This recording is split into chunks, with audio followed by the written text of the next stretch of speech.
نحمدہ و نصلی علی رسولہ الکریم اما بعد قال النبی صلی اللہ علیہ وسلم الغیبۃ اشد من الزنا۔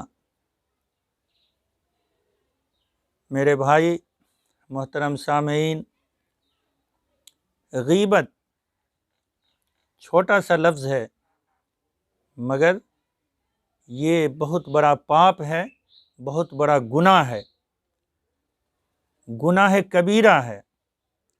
اور غیبت کے بارے میں کہا گیا کہ یہ زنا سے زیادہ سخت ہے۔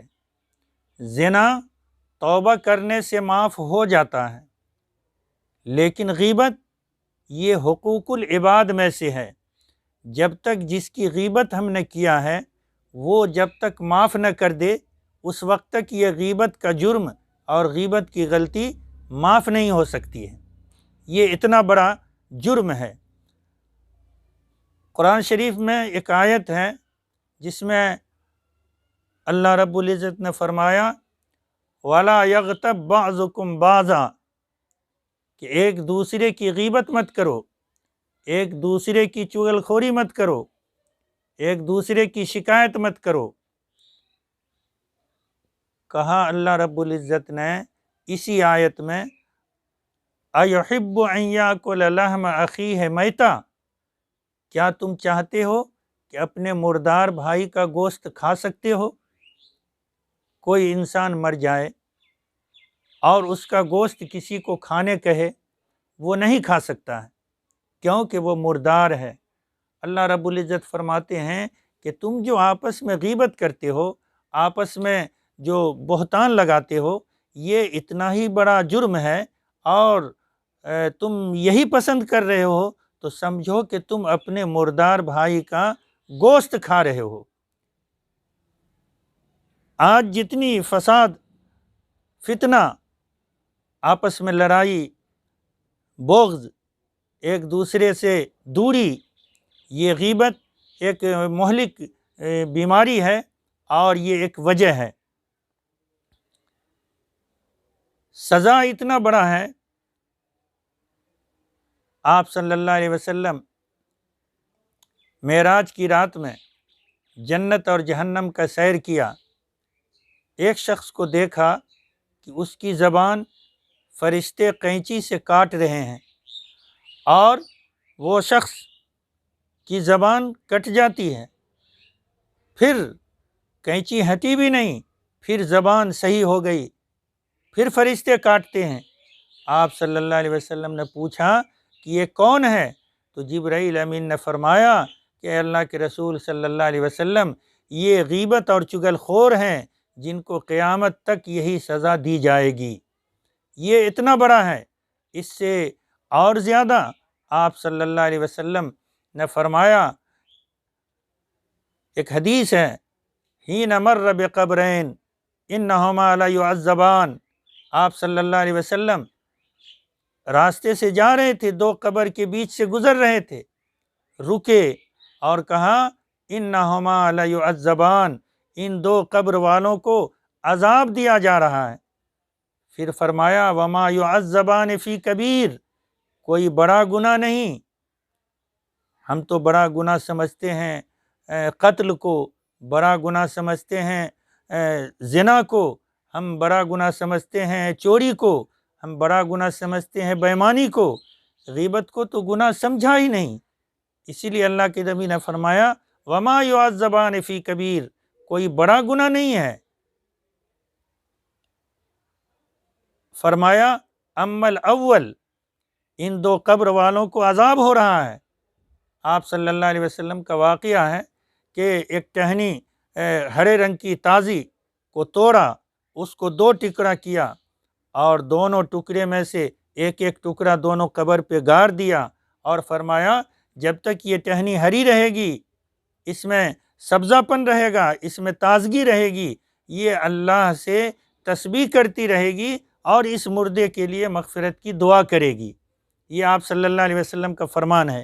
اسی موقع سے فرمایا کہ اما الاول فکان لا یستتر من البول، پہلے کو عذاب اس لیے ہو رہا ہے کہ یہ پیشاب کے چھینٹے کا احتیاط نہیں کرتا تھا، پیشاب سے بچتا نہیں تھا، پیشاب پڑ جائے بدن میں، کپڑے پر، کوئی پاکی ناپاکی کا خیال نہیں تھا۔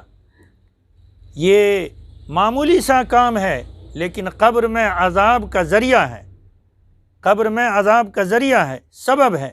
اور فرمایا وَأَمَّا الْآخَرُ فَكَانَ يَمْشِي بِالنَّمِيمَةِ، اور دوسرا غیبت چغل خوری کیا کرتا تھا، اس لیے ان دو قبر والوں کو عذاب ہو رہا ہے۔ اس سے زیادہ کی بات اور آپ کو بتاؤں، ایک دفعہ آپ صلی اللہ علیہ وسلم کعبہ کا طواف کر رہے تھے، حجر اسود کے پاس رکے اور فرمایا اے کعبہ تو بہت محترم ہے، اے کعبہ تیرا احترام بہت زیادہ ہے، تو عظمت والا ہے، تو بزرگی والا ہے، مگر جان لو کہ تم سے زیادہ بزرگی اور عظمت، تم سے زیادہ احترام کے لائق ایک معاملے میں وہ یہ ہے کہ ایک مسلمان کی جان، ایک مسلمان کا مال، ایک مسلمان کی آبرو، اے کعبہ تم سے زیادہ احترام کی چیز ہے۔ اب اس سے بزرگوں نے کہا ہے کہ ہماری کوئی مجلس ایسی خالی نہیں ہوتی، کوئی بیٹھک ایسا نہیں ہوتا، کوئی دکان، کوئی چوراہا، کوئی دروازہ جہاں کہ غیبت اور چغل خوری نہ ہوتی ہو۔ اگر یہی ہے تو بس سمجھ لیجئے کہ آج کوئی مسلمان کعبہ کو ڈھا دے، نعوذ باللہ، اللہ کی پناہ، تو پورے مسلمان اس کو قتل کر دیں گے۔ کوئی بھی غیر بھی، عیسائی بھی، مجوسی بھی کعبہ کو ڈھانے چلا آئے تو پھر مسلمان مر جائیں گے، کٹ جائیں گے، کعبہ کو ڈھانے نہیں دیں گے۔ لیکن کتنے روز بیٹھ کے ہم کعبہ کو ڈھا رہے ہیں، روزانہ اپنی مجلس میں کعبہ کو گرا رہے ہیں، آج اس محلے کی غیبت، آج اس گھر کی غیبت، اور آج اس شخص کی غیبت، آج اس کی غیبت، یہ ساری مجلس بھری پڑی رہتی ہے۔ تو بھلا بتائیے کہ ہم اپنی مجلس میں کعبہ کو ڈھا رہے ہیں، ہم کعبہ کو گرا رہے ہیں۔ اس لیے غیبت جیسی مہلک چیز، اور سب سے اہم مسئلہ یہ ہے کہ زنا جیسا جرم اور زنا جیسا پاپ توبہ سے معاف ہو سکتا ہے، لیکن غیبت جب تک کہ جس شخص کی غیبت کیا ہے وہ معاف نہ کر دے، اور اس سے یہ اور بھی سب سے بدقسمت اور بے وقوف دکاندار وہ ہوگا کہ جس کا مال ختم ہو اور وہ گھاٹے میں رہے۔ ہم کسی کی غیبت کرتے ہیں، ہم چغل خوری کرتے ہیں، ہم اس کا عیب نکالتے ہیں، معلوم ہے کیا ہوتا ہے؟ بایزید بسطامی رحمۃ اللہ علیہ بہت بڑے اللہ کے ولی، بہت بڑے بزرگ گزرے ہیں۔ ان کو کسی نے کہا کہ حضرت آپ کی فلاں شخص نے غیبت کیا ہے، آپ کی برائی بیان کیا ہے۔